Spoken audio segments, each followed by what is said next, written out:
Welcome to Rewind the Tape. Every week I take a real trade from my live sessions, slow it all the way down, and walk you through exactly what the order flow was showing me at the time I took the trade. We'll do the good trades, the bad trades, all of it.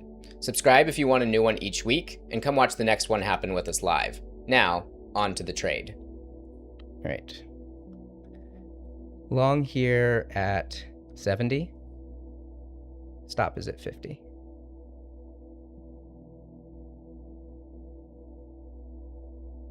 And we're filled there. That was a really nice trade.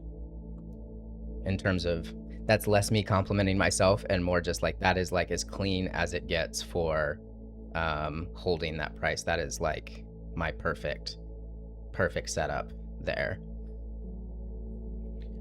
Welcome everyone to episode 1 of Rewind the Tape. In these episodes, we're going to walk through trades that I took on the live stream. If any of you have watched the live stream, you'll know that I do my absolute best to walk through my thought process as I'm getting in and out of trades, how I'm reading order flow, why I'm interested in a particular area. But as we know, live trading is pretty fast, particularly on the NASDAQ. Sometimes things develop very quickly, and obviously you guys also don't have an exact path into my brain. So I thought it would be helpful to do one segment a week where I take a trade from the live stream and break it down in greater detail, look at the depth of market, look at the delta, look at the levels, and really see how this trade played out and see what was happening in a little bit slower motion, a little bit more calm. I'm not having to put risk on, and we can actually look at it together to be able to see what made this trade work and what are things that you can look for in the future, and hopefully you'll be able to gain some value from that. So without further ado, we're going to jump into this trade review. So what you see in front of you is our DOM player, which is just for internal use. It's just to help teach you guys and for this segment in particular.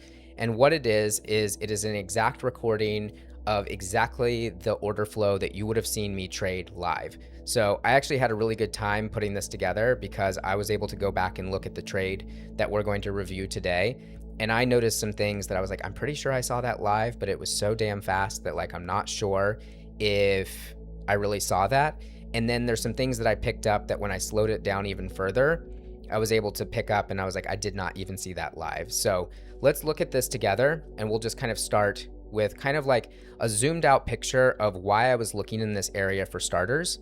So when I'm looking for a place to trade in an overall market move, I need something to lean against. I need a sell imbalance. I need some exhaustion. I need a previous day's high, right? So that's the first thing is I need something interesting and I need to be trading around that so that I can kind of build an overall thesis.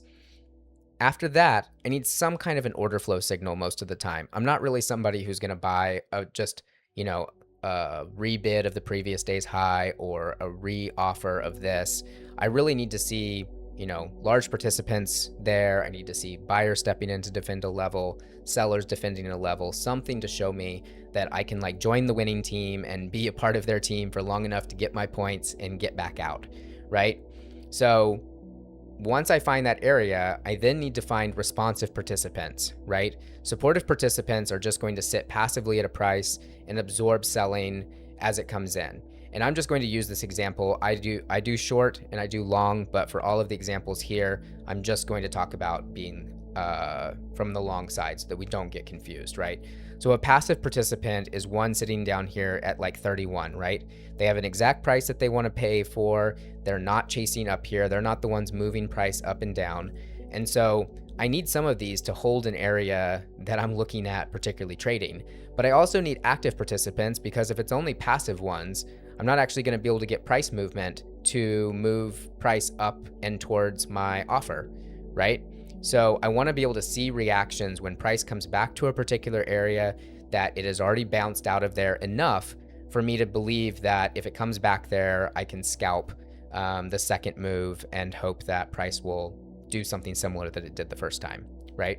That also keeps me, my own bad habits in the past, which was to sort of like buy pullbacks like this one and basically be like, I'm too early, I get stopped. I'm too early, I get stopped. I'm too early, and maybe I finally get this move, and by that point, I'm already like stopped out and frustrated and maybe tilted. And so I just need to see price hold an area, let it bounce, and then come back and then see what happens the second time. So right now, we're very early in how this particular imbalance level that we're ultimately going to take a long on develops, right? And so at this exact moment, this is how this imbalance actually gets created. So we're trading really, we have this at 1/5 of the speed, right? We see a very large participant that has stepped in, that is interested in trading. Now watch what they're going to do. That happened really fast, so let's go one tick at a time here. All right, so you have a participant here at 67 3/4 wanting to buy 100 contracts, and so far, price has moved away from them. Now, in one move, they're going to move their bid up about 3 points to try to get filled, and when they do, they get filled all at once. You can see it here on the time and sales. There's a 59, an 8, an 8, and a 5, and so they get filled all at once there, and then after that, I'll put this back up to 1x, so this is back to real-time speed. Price is actually going to run away from them in the opposite direction.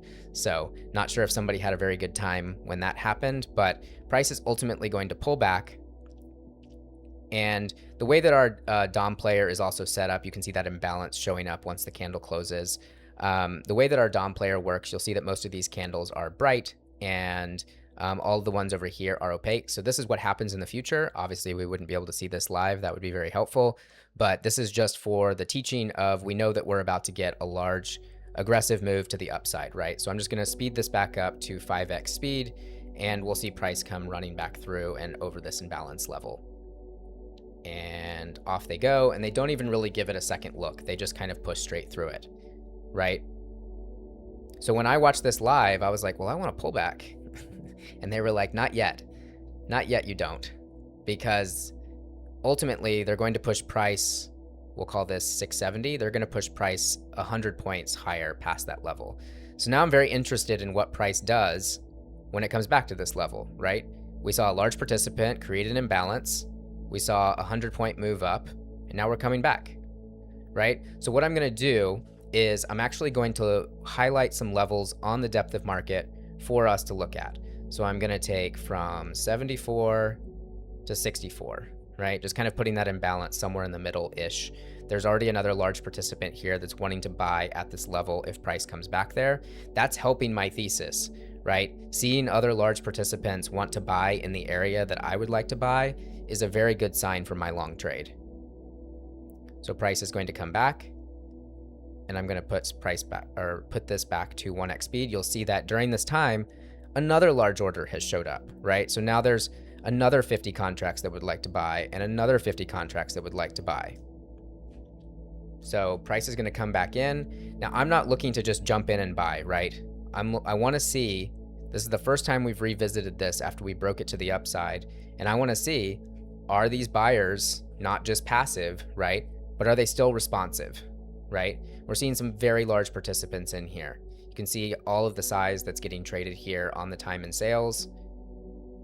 And ultimately price has gone into our zone, touched almost this exact imbalance level a couple of times, and hasn't been able to get back below. That's both supportive buying as well as responsive buying, as they're now going to push this up and out of the zone. So I'm going to speed it forward just again. And we'll see again another large participant, not 50 this time, but another 16 lots wanting to buy at the same price. So now I'm very interested. I'm probably looking to take a position here if we hold again. So what am I looking for? What I would really like to see is if they can get it down to the bottom side of this kind of 10-point zone that I've highlighted, and then get it right back above 70. So we're just going to watch this trade for a minute.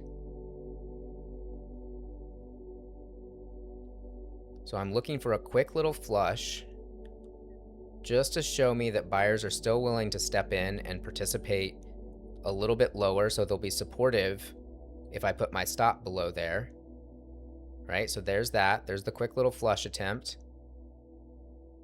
They don't get it very far, and we see an immediate rebid, right? So I put my limit order in, and I'm going to put my stop at 50, and I'm filled. And now we're going to see price continue to be defended in this area. right? So I'm going to pause it real quick. So the reason that my stop is at 50, I know ahead of time I'm using about a 20-point stop because I'm looking for at least 60 points for up, right? I want 3 to 1. And the reason that I tend to trade 3 to 1 as like sort of like a baseline is because a lot of times with order flow and trading with tight stops, I get stopped quite a bit, right? Like I get like 1 or 2 points that will wick me out and then price will go right back to where it was. And so I know that this might take me a couple tries. I've seen a bunch of buying in here. I feel pretty confident about my read at this point, but I want to be able to keep tight risk, knowing that if I get 3 to 1, even if I get stopped out 2 times, that I'm basically able to know that I will break even on the third attempt. Hopefully it only takes me 1 try, but that's why my stop is as tight as it is. But it's also giving it basically 10 points, almost in this case 15 points below the zone that I've highlighted around this imbalance level. And so that if price gets down there and it gets below 50, like I need to wait to see if buyers are going to step back in. And at that point, I feel like buyers have kind of given up the area that I want to see them hold. So now price is going to push.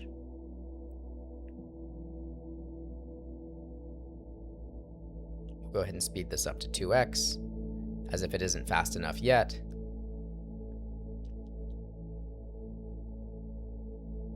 And they're going to try one more time lower. Still can only get it a couple points below the highlighted purple area that we have here. And at this point, they're just not going to be able to get it lower again. And price is going to take off. So a lot of different things going on in there, a lot of different moving parts. And so I hope this was helpful. I hope it kind of like gives you a read into like what we were seeing. This was a mix of first an imbalance level created by a very large seller and by a buyer that chased up to that level, right? A very interesting market event. And then we saw that as price came back to it, that we got one good response off of it. So the same active buyers that pushed us up out of this price area before are still here and present and accounted for and willing to do it again. And so the next time that we get a look at it, we join that side of the party and see if we manage our risk, if we can get a similar move, right? And even as I'm sort of letting this play, you can see large participants still in this exact same area. People are very interested in buying this particular price. So things to continue to look for. I hope this first episode of Rewind the Tape was helpful for you. If you're interested or you have more questions, feel free to hop into our Discord. You can watch me make these reads live, where we stream Monday, Wednesday, and Friday for the open. So come and join us, join the Discord, ask questions. Hope this was helpful for you all.